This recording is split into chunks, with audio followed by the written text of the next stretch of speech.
Good morning, students. You are reading the chapter The Lost Child from Supplementary. The Lost Child from Supplementary. And here two paragraphs have been completed. In these paragraphs, you have learned that there was a child who went with his parents in the fair, and there he was very much fascinated with the things, with the toys, with other things. And but he also had a fear that when he would say to purchase anything to his parents, he feared that he might be refused it. उसे डर था कि अगर ये कुछ भी वो अपने पेरेंट्स से कहता है ख़रीदने के लिए, तो हो सकता है कि उसके पेरेंट्स क्या करें, मना कर दे. अब यहाँ पे आप from here I have to teach today. He runs towards his parents gaily and walked abreast of them for a while. वो अपने पेरेंट्स के साथ प्रसन्नतापूर्वक जाता है. being however soon left behind, और अपने पीछे उन सारी चीज़ों को छोड़ देता है. attracted by the little insects and worms along the footpath there that were teeming out from their hiding places to enjoy there. तो अपने पेरेंट्स के साथ आगे बढ़ता है और उन चीज़ों को पीछे छोड़ता है. किन चीज़ों को? जहाँ पे छोटे छोटे जो कीड़े मकोड़े हैं वो फुटपाथ पे एक साथ अपने गुप्त स्थानों से बाहर धूप में निकलते हैं और उस धूप का मज़ा लेते हैं. छोटे छोटे जो कीड़े हैं उन सबों को वो पीछे छोड़ता हुआ वो आगे अपने पेरेंट्स के साथ आगे जाता है.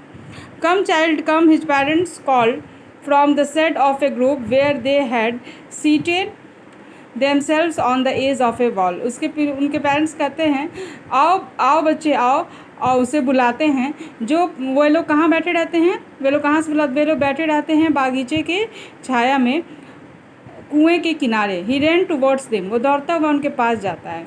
A shower of young flowers fell upon the child as he entered the group. जैसे वो बागीचे में जाता है तो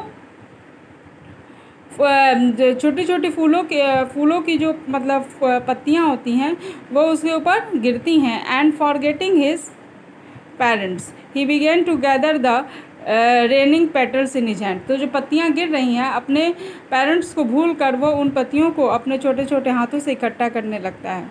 but lo here the cooling cooing of doves and run towards his parents. और वो कबूतर के गुटरगू की आवाज़ सुनता है.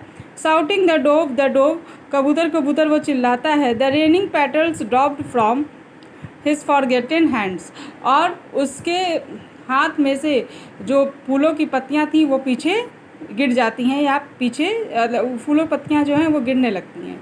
Come child come, they call to the child, उसके पेरेंट्स उसे बुलाते हैं. Who had now gone running in wild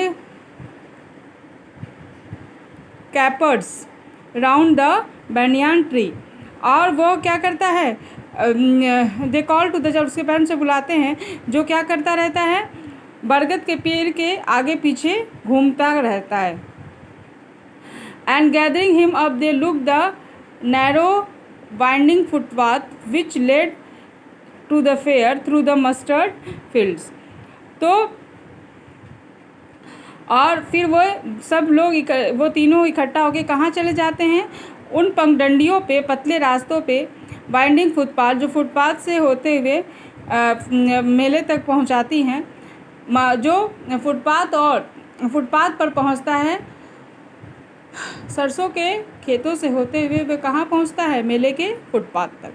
as the near the village the child could see many other footpath full of throngs converging to the whirlpool of the fair. जैसे वे गांव के पास पहुँचा तो बच्चे ने भीड़ से भरे हुए कई रास्तों को देखा.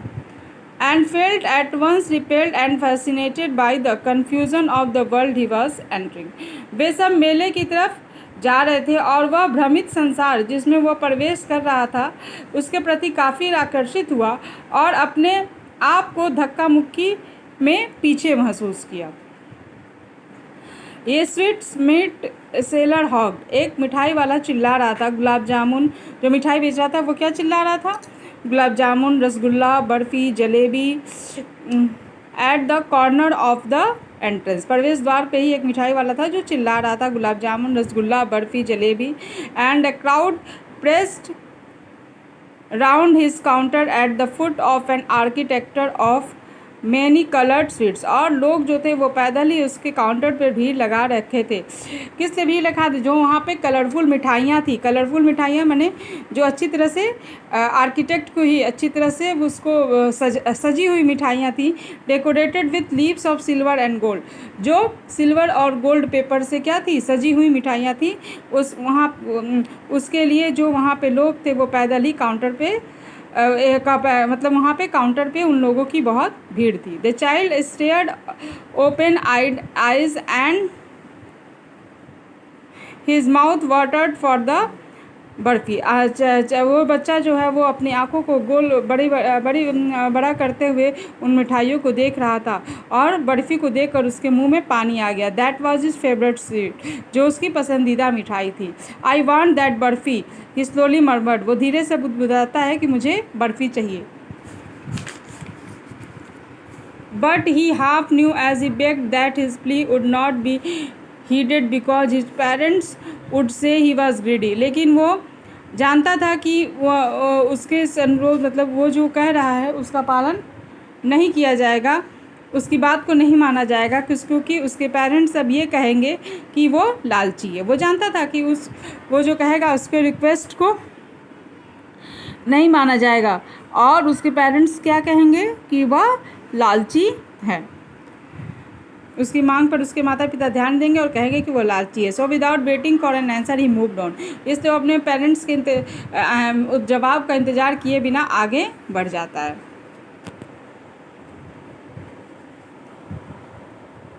ए flower seller hawked a garland of gulmohar. तब तक एक फूल बेचने वाला चिल्लाता है कि गुलमोहर की माला ले लो। ए garland of Gulmohar, a gulmohar की माला। The child seemed irresistibly drawn. और वो जो लड़का था वो फिर से उसकी तरफ खींचा चला गया। He went toward the basket where the flowers lay heaped and half murmured. वो उस टोकरी के पास पहुंच गया जहाँ पे फ्लावर के ढेर रखे हुए थे और वो धीरे से कहता है, आई वॉन्ट दैट गार्लैंड, मुझे वो माला चाहिए। But he well knew that his parents would refuse two by him those flowers because they would से दे वर चीप। लेकिन वो जानता था कि उसके जो पेरेंट्स हैं उसे वो फ्लावर ख़रीदने से इनकार कर देंगे क्योंकि वो कहेंगे कि वे बहुत सस्ते हैं। So without waiting for an answer moved on. इसलिए उनके जवाब का इंतज़ार किए बिना वो आगे बढ़ गया।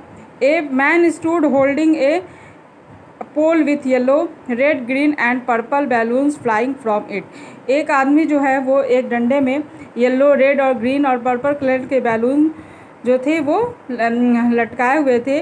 उसके बैलून जो है हवा में लहरा रहे थे। The child was simply carried away by the rainbow glory of their silken colours and he was filled with overwhelming desire to possess them all।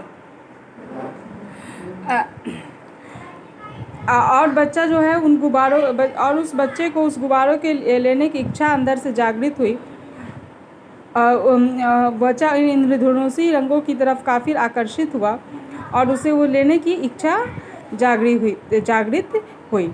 उसे सभी गुब्बारों लेने की इच्छा जागृत हुई। But he well new his parents would never by him. लेकिन वो जानता था कि उसके पेरेंट्स उसे बैलून को खरीदेंगे नहीं, because they would say he was too old to play with such toys.